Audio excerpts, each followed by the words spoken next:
Anh nào nè, mỗi lần chiều mùa tôi kia nó mùa chỉ cho tay cha à, bỏ cái gì, và lúc mình vừa tổ nè, cho bóc nha, vậy phải đọc cái đó bỏ một chút kia chỉ một ghế trong trà, có một cái xe sọ, có một gì nó một tôi chỉ cho tay thôi.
Chả nó chỉ buổi vào tôi cái cua xì nè, ôn đủ lọ á chị nó chỉ phút 6 tôi nửa sáng nửa chị hả?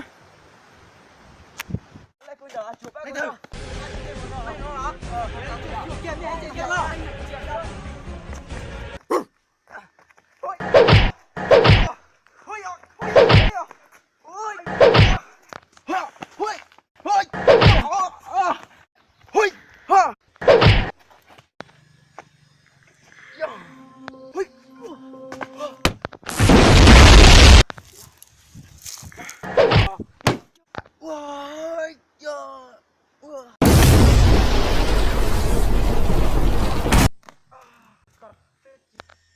Ui, chứ một chỉ khía cụ thiệt, chọc cho.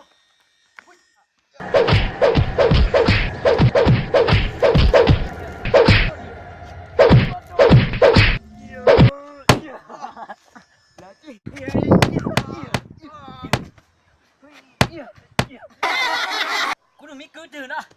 Chứ mà này, đang kiến thế lắm. Chị một con á, lúc nào có lúc tuổi thế à? Ui ui ui.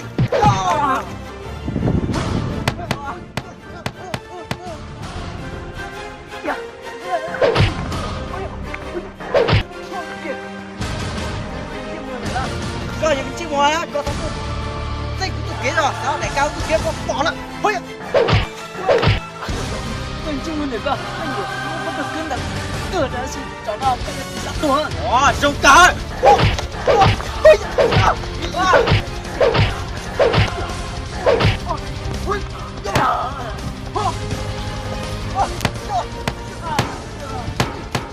Trời trên một đó gì nó lại to sắp tua.